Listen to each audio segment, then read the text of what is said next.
Glória a Deus. Nesse momento vamos ouvir a palavra do Senhor. Quero pedir ao nosso irmão Miguel que nos traga aqui uma palavra de Deus. Vamos ficar em espírito de oração para recebermos a palavra do Senhor.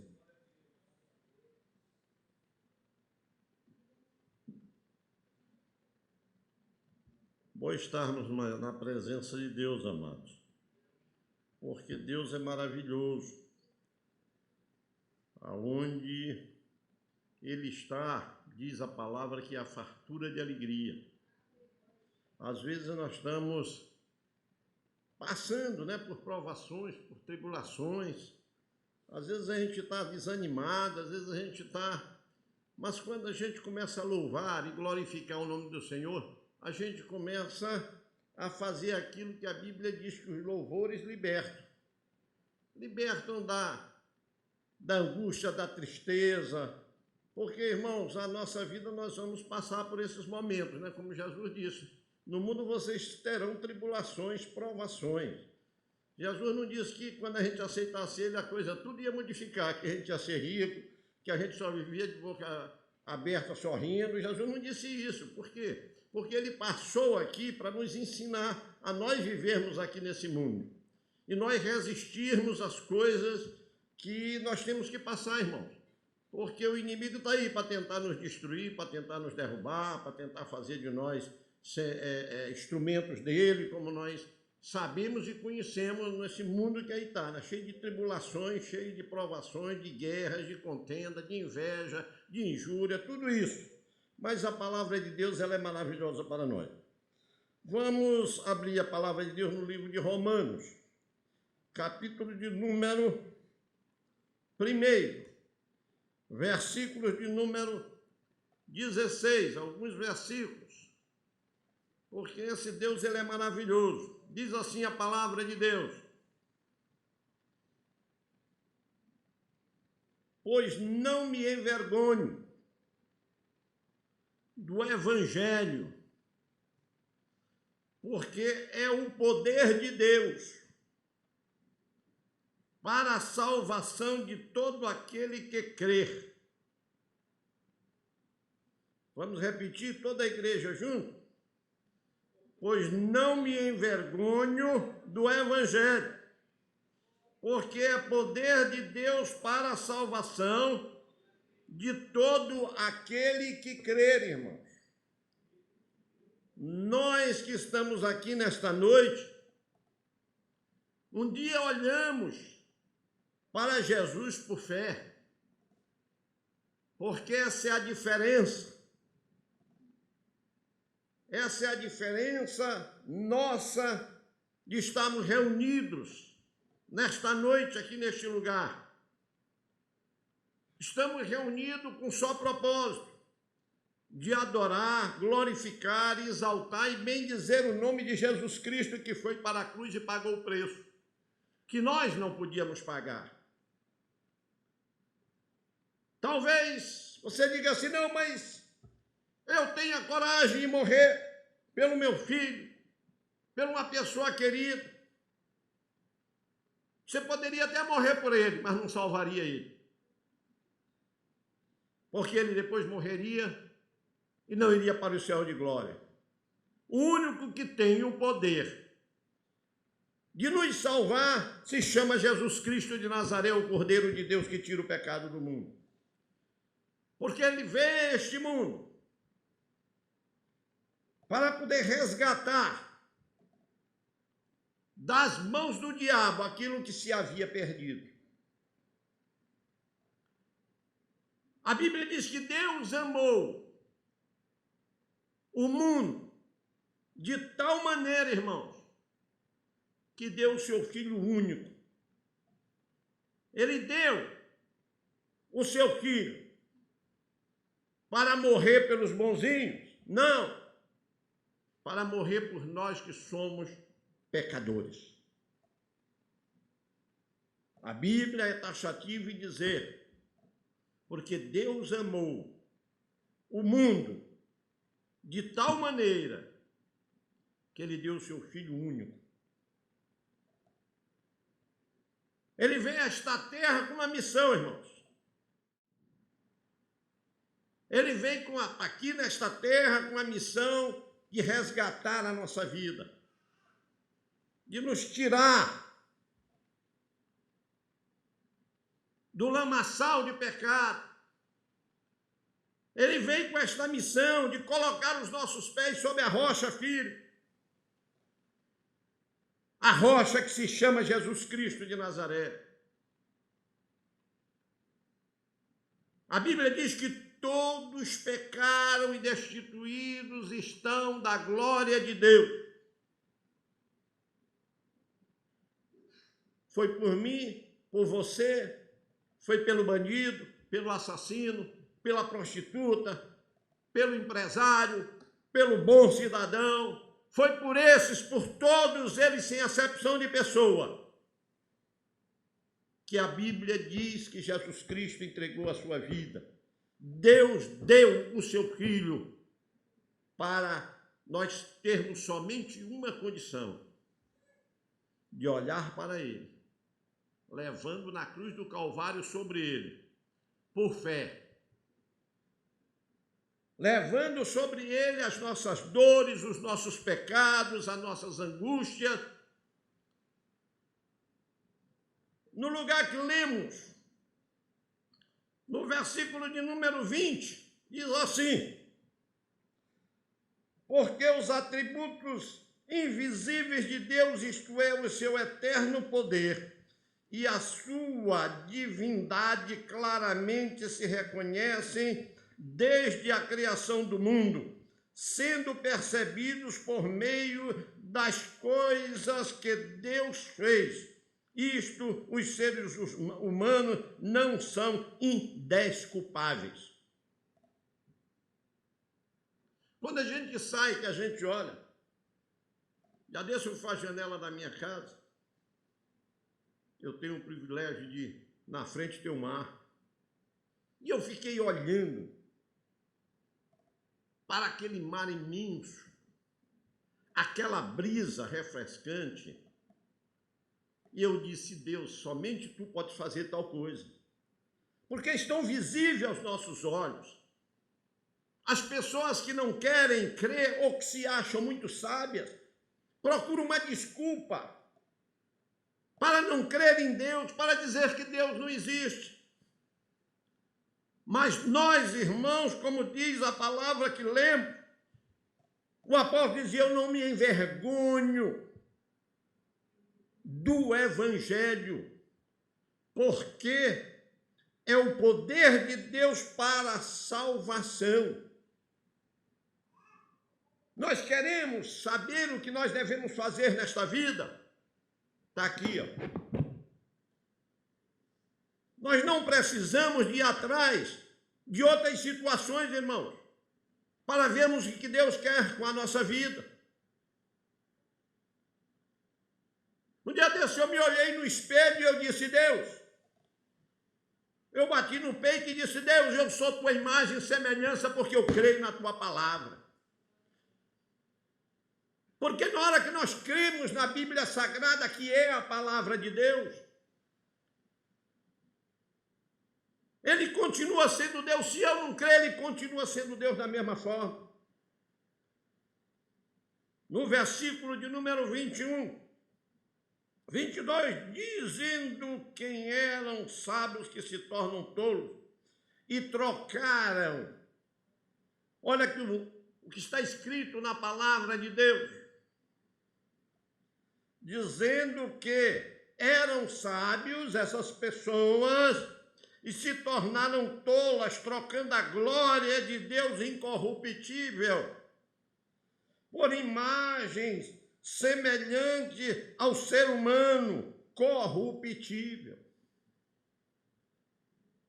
Também para imagem de animais, de aves, de quadrúpedes, para os adorarem, irmão. Mas, irmão Miguel, isso ainda tem nos nossos dias? Tem sim.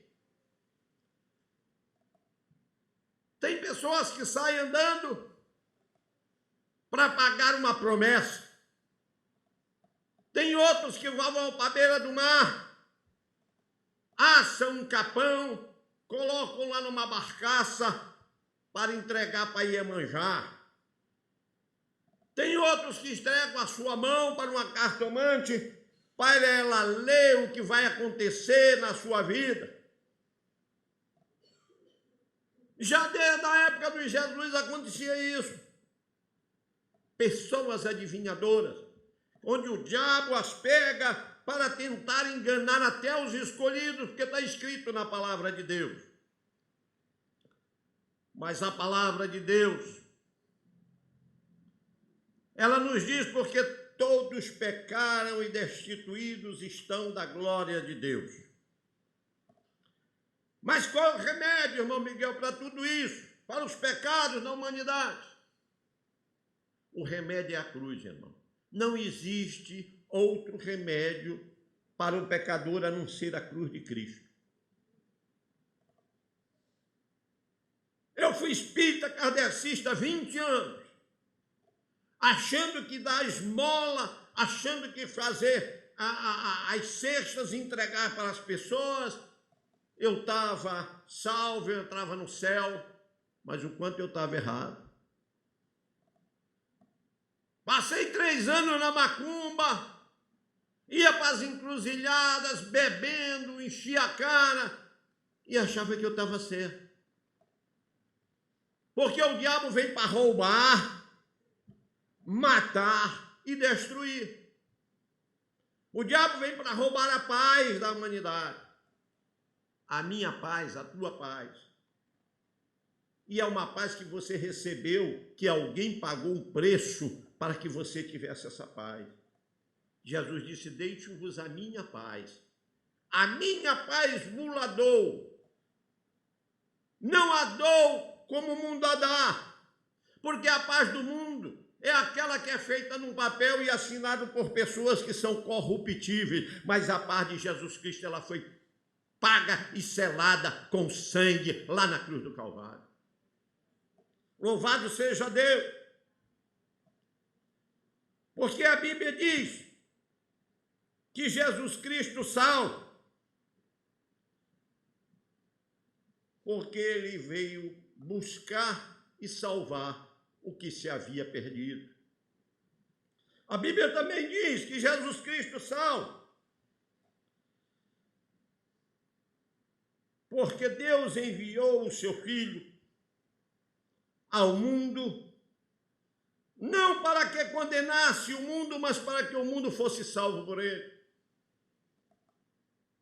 E quando nós lemos a Bíblia Sagrada, nós vemos de pessoas que ouviram este evangelho, ouviram esta palavra, que ouviram Jesus pregando: arrependei-vos, porque é chegado o reino dos céus. Pessoas que corriam para poder olharem para Jesus, para poderem ver. Nós não tivemos esta graça de vê-lo pessoalmente, como Zaqueu correu para se colocar em cima de uma árvore. Era um homem que tinha dinheiro, era um homem que tinha poder, mas ele tinha uma coisa no coração: ele queria olhar para o Salvador do mundo. Ele se colocou em cima de uma árvore. Mas quando ele fez essa atitude, quando nós fazemos essa atitude, quando dobramos os nossos joelhos no nosso quarto, quando dobramos o nosso joelho na nossa casa, quando o nosso pensamento está voltado para Jesus, quando o nosso coração está repleto daquele gozo, daquela alegria de estar na presença de Deus, a Bíblia diz que ele ouve, que ele para, que ele vê, que ele chama. Jesus foi. Quando Zaqueu fez aquele gesto, irmão, de subir numa árvore para olhar quando Jesus passasse, porque ele se julgava um pecador, ele sabia que ele era um pecador, ele sabia que ele não podia estar na frente de Jesus, ele não podia estar encarando Jesus, porque o pecado que ele tinha o afastava de Jesus, porque ele sabia que Jesus era o Filho de Deus. Ele foi subir numa árvore. Mas eu quero te dizer aonde a gente se esconde. Mas quando a gente tem um coração voltado para querer as bênçãos dos céus, Jesus vai atrás de nós e leva a bênção para que nós possamos ser felizes, porque ele veio para trazer alegria. Os anjos anunciaram isso: eis que vos trago novas de grande alegria. Então ele traz alegria para mim, para você e para cada um de nós que estamos aqui, irmão. Quando nós nos reunimos numa tarde, numa noite de quinta-feira, como já disse o pastor, passou a manhã toda, passou a tarde toda e agora à noite nós estamos aqui. Quem aqui está o dia inteiro vai receber das bênçãos dobradas do Senhor. Não pense que você está caminhando em vão. Por isso que o apóstolo diz, eu não me envergonho do evangelho, porque é poder de Deus para a salvação de todo aquele que nele crê. O diabo não pode mais dizer para ti, isso é conversa, isso é balela. Você bata no peito e diz, olha meu chefe, está escrito aqui na palavra de Deus, que ele veio para desfazer as tuas obras, Satanás. Por isso eu sou salvo, eu sou filho de Deus, eu sou filho do príncipe, eu sou herdeiro de Deus, eu sou co-herdeiro com Cristo, eu sou vencedor, porque Jesus venceu na cruz e disse, para termos bom ânimo, que ele venceu o mundo, nós venceríamos também. Ainda no texto que lemos, no versículo de número 26, diz assim, por causa disso Deus nos entregou as paixões vergonhosas, porque até as suas mulheres trocaram o seu modo natural das suas relações íntimas, mulher com mulher, homem com homem. Isso porque o pecado que o diabo coloca e colocou no meio da humanidade, ele quer que você seja um cachaceiro, ele quer que você seja um beberrão, ele quer que você seja uma prostituta, ele quer que você seja um prostituto, ele quer que você seja um homem e uma mulher errada, é esse o objetivo dele. Ele não quer que seu lar vigore, ele não quer que seu lar tenha paz, o objetivo dele é roubar, matar e destruir, mas Jesus veio para desfazer as obras do diabo.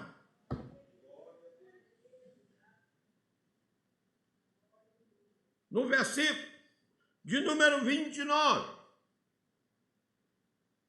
ainda do capítulo 1 do livro de Romanos, diz assim, então cheios de todo tipo de injustiça. Aí ele aqui coloca tudo aquilo, irmão, que muitas vezes está em mim e está você, mesmo já sendo um servo de Deus, e Deus diz para mim e para você, vamos acabar com isso aqui não é bom para nós, está aqui na palavra de Deus, se você quer reclamar, vai reclamar para Deus, diz assim, a injustiça, toda sorte de injustiça, de perversidade, de avareza, de maldade, estão cheios de inveja,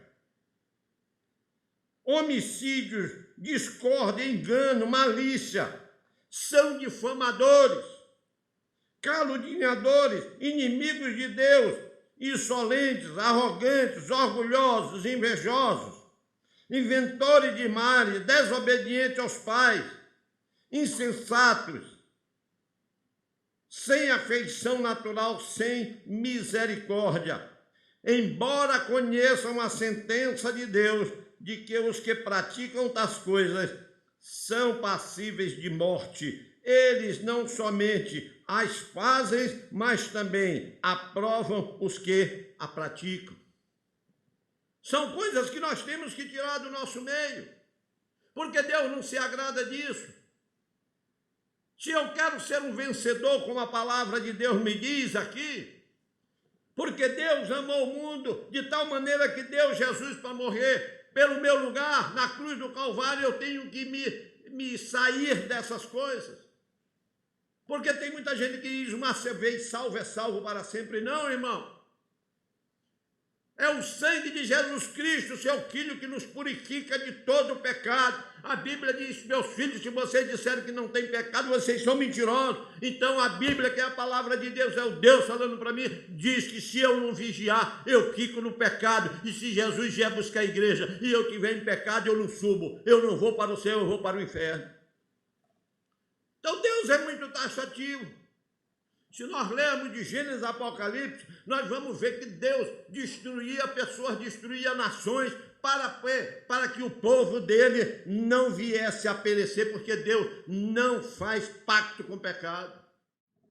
Até quando o próprio filho dele estava na cruz, que quando os nossos pecados foram sobre ele, a Bíblia diz que o sol não deu luz em plena 3 horas da tarde.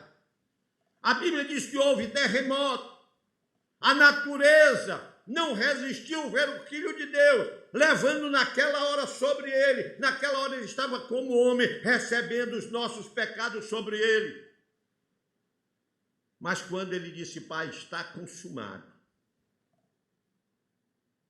Na hora que ele disse, está consumado, na tua mão eu entrego o meu espírito. Nesta hora, o diabo pensou que tinha vencido. Talvez lá no inferno ele deu gargalhada, matamos o Filho de Deus. Mas a Bíblia diz que Jesus foi até o inferno, tomou a chave da morte do inferno, e ao 3º dia ele ressuscitou e disse, todo o poder me foi dado nos céus e na terra. Então eu e você temos que ter a certeza em nosso coração e dizer para o diabo, olha, e dizer para o engano, olha, eu não acredito em ti, porque eu sou filho de Deus, eu sou liberto, porque eu sei de Jesus Cristo, seu filho me libertou de todo pecado. E a Bíblia diz ainda, para encerrar, mas a todos quantos o receberam, deu-lhes o poder de serem feitos filhos de Deus, aos que creem no seu nome. Eu vou repetir, irmão. Mas a todos quantos o receberam. Eu pergunto aqui nessa noite, você recebeu Jesus na sua vida? Você tem a certeza, a convicção disso? Então ele diz para mim e para você, que temos essa certeza, mas a todos quantos o receberam, ele o quê? Deu-lhes o poder. Irmãos, o que é poder? Até na nossa vida do dia a dia, quando nós estamos no trânsito, um guarda muitas vezes só tem um primário, mas na hora que ele faz assim com a mão, você é obrigado a parar.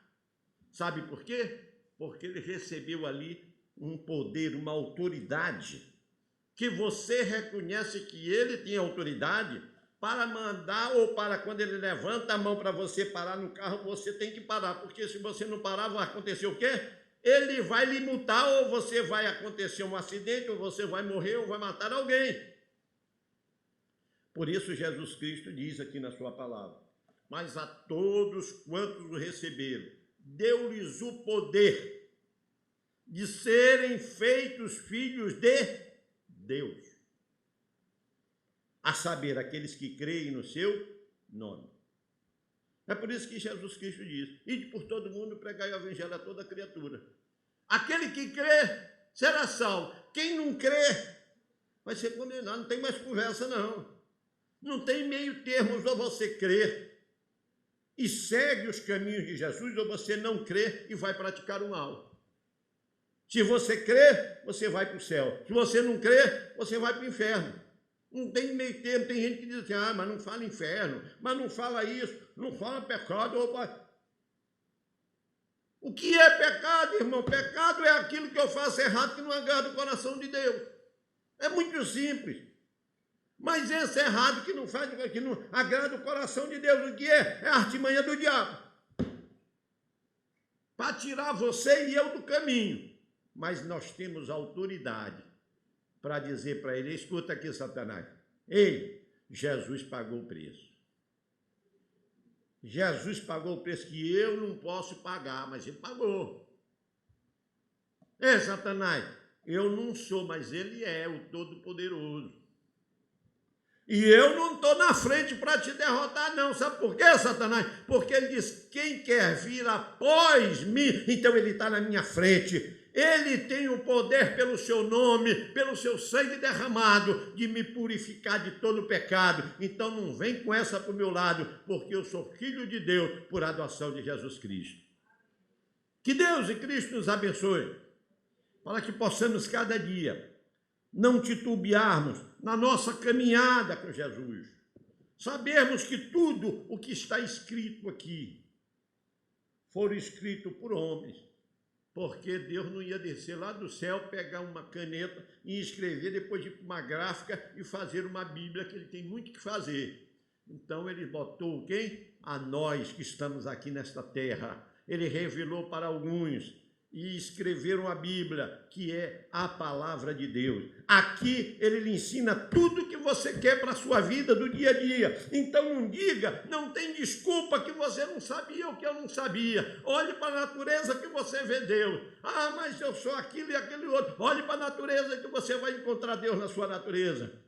E olhe para a cruz, porque você não vai ter, naquela cruz do meio você não vai ter uma pessoa lá pendurada, para você botar no crucifixo e botar no seu pescoço. Porque esses não são, esses não descem da cruz.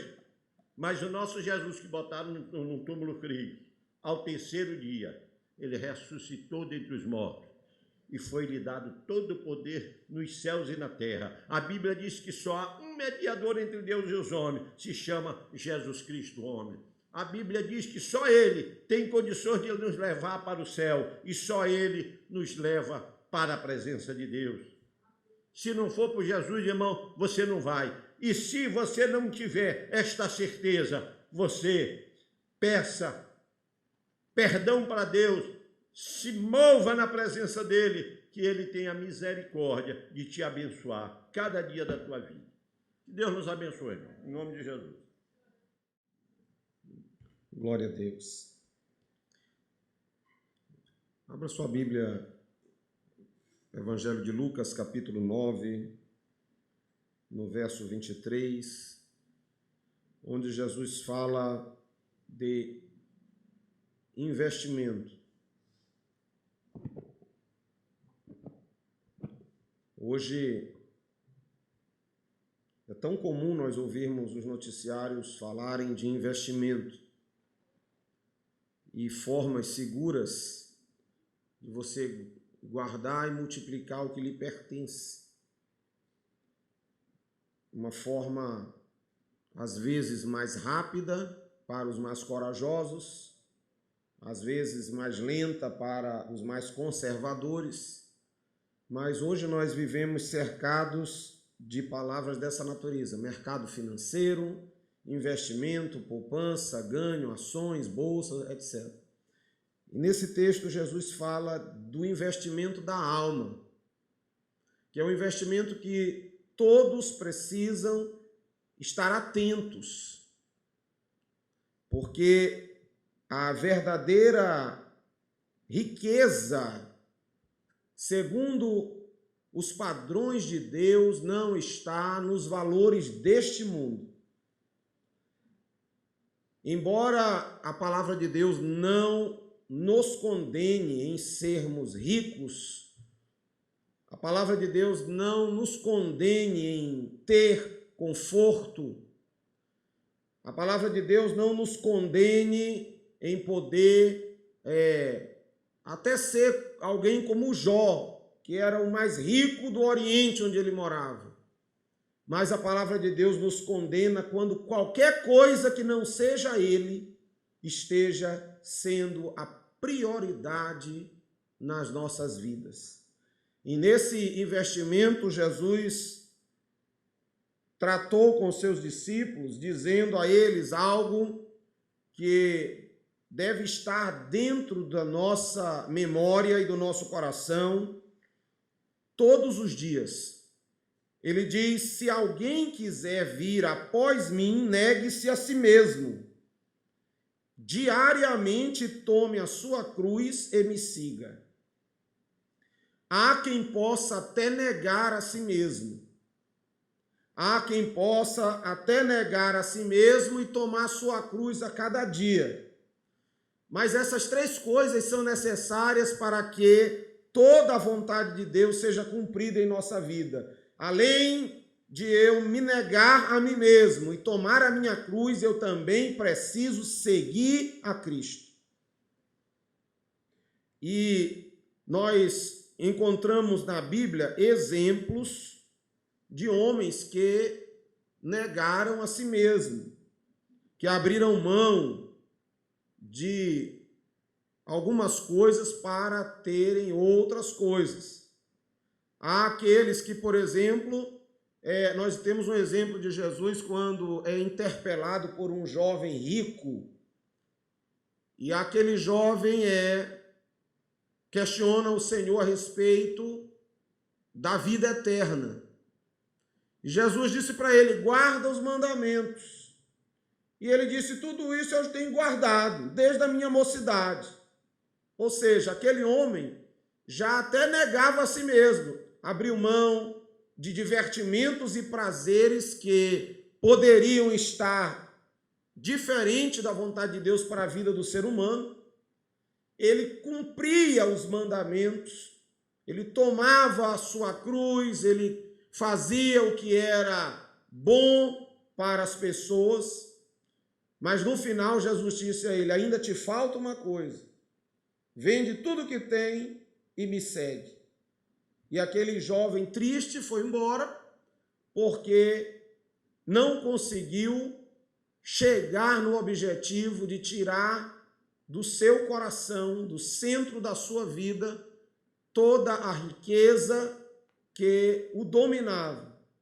Embora ele até conseguisse cumprir algumas normas, mas o coração dele estava de fato distante do Senhor.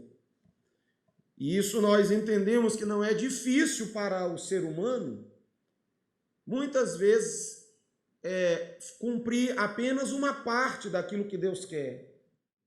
Às vezes nos tornamos religiosos, frequentamos a igreja, às vezes nos tornamos atentos a determinados votos.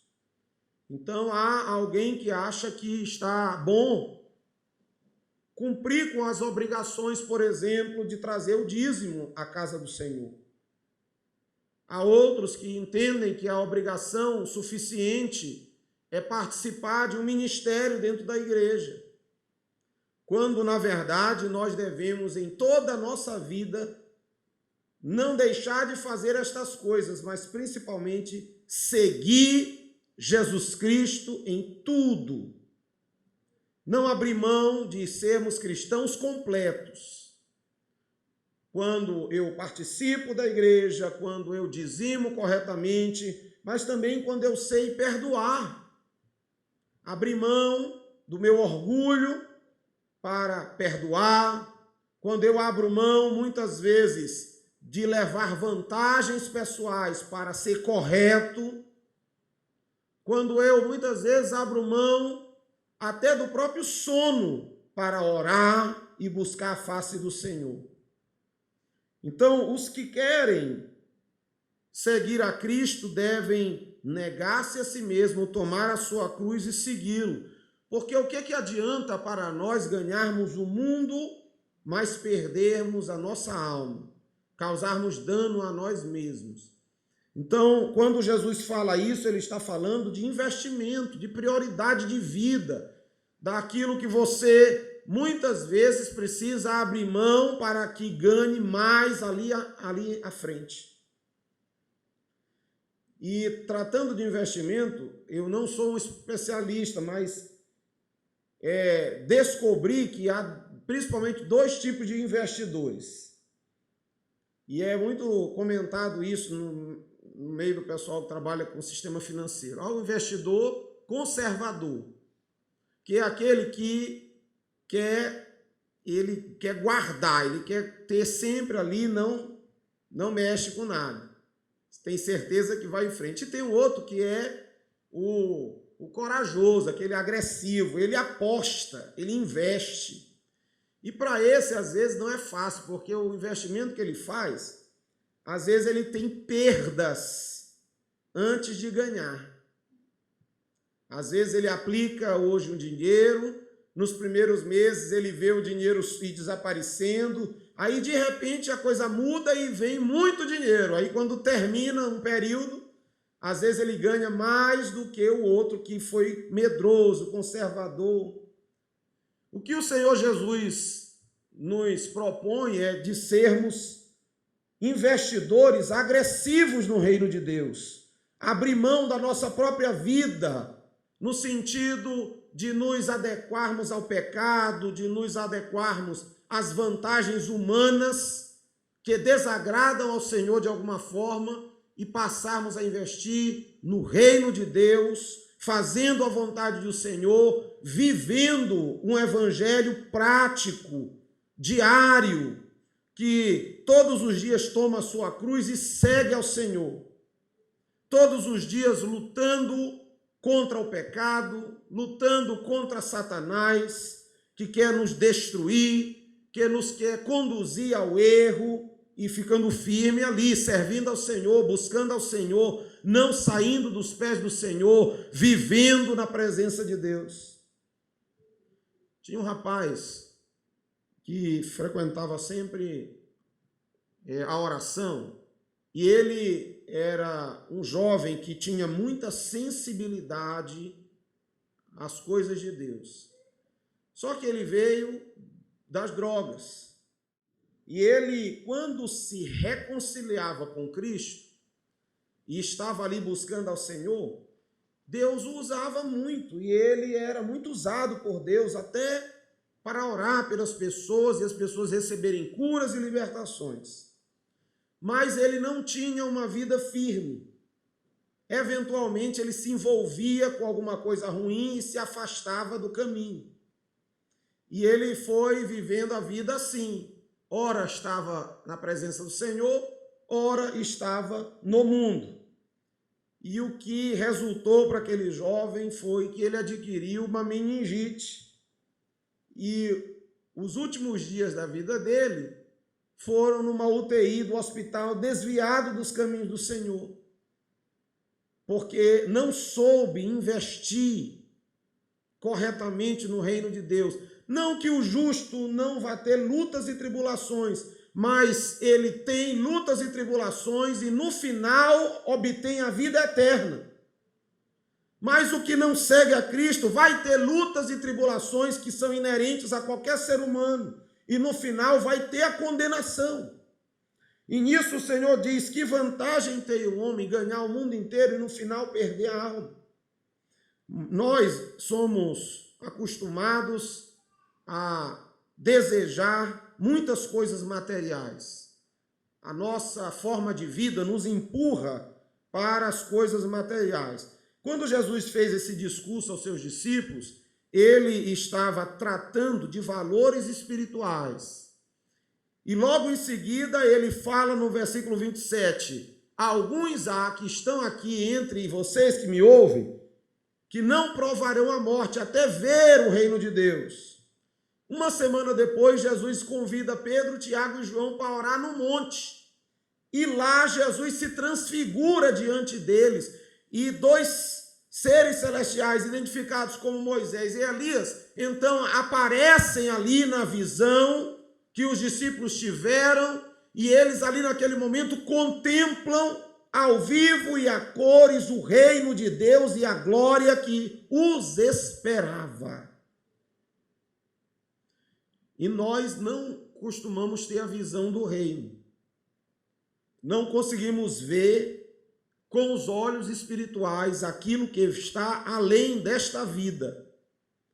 Então queremos só trabalhar e acumular, ter prazer, viajar, nos divertir, compromisso com Deus fica em segundo plano, oração, busca do Senhor fica em segundo plano, estar na presença do Senhor, trabalhando, ganhando almas para Jesus, está em segundo plano, e há muitos que priorizam as coisas da vida.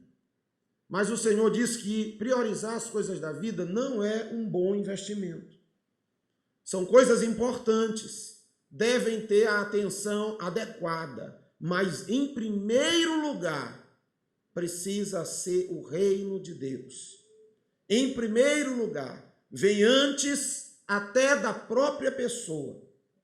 Vem antes da família, vem antes do trabalho, vem antes dos benefícios, das alegrias, dos prazeres. Em primeiro lugar deve ser o reino de Deus. E nesse sentido, Jesus disse: aquele que quiser me seguir, ouvir após mim, negue-se a si mesmo, tome diariamente a sua cruz e me siga. Tome diariamente a sua cruz e me siga. Não é fácil servir ao Senhor nos dias em que nós estamos vivendo. Não é fácil. Não é fácil porque você olha a prosperidade de muitos ímpios e pergunta: por que o ímpio prospera e eu não prospero?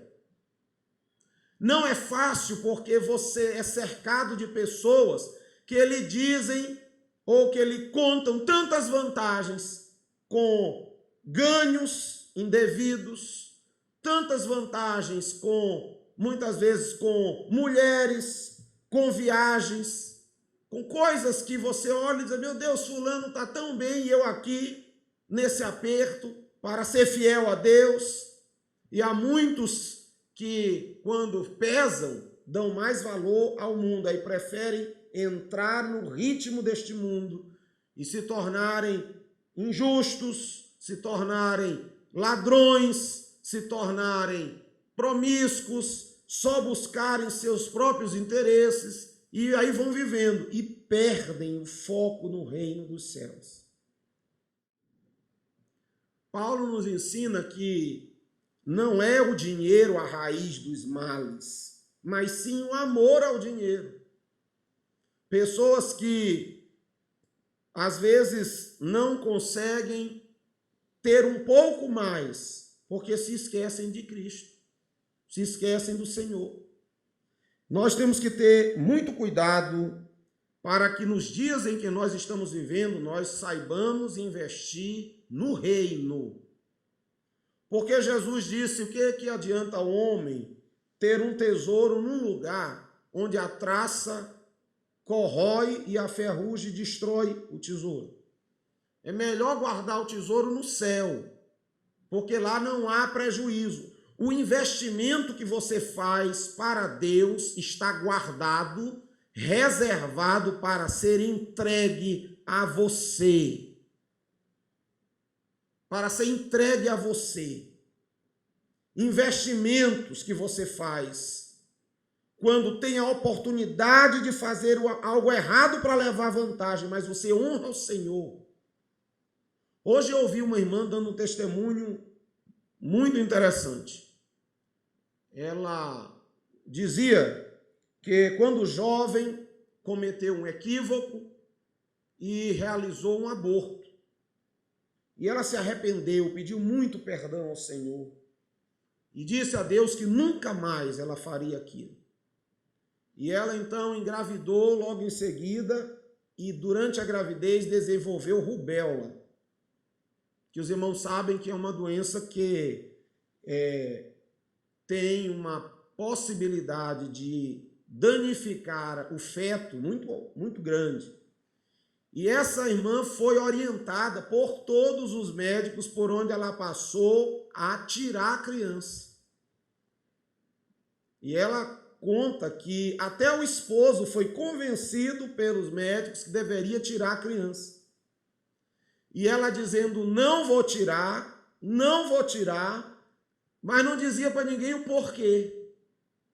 Ela tinha feito um compromisso com Deus e ela disse: Senhor, eu peço força para tu me deixar amar essa criança mais do que eu amaria se fosse uma criança normal, mas tirar eu não vou, porque eu me comprometi contigo e não vou fazer.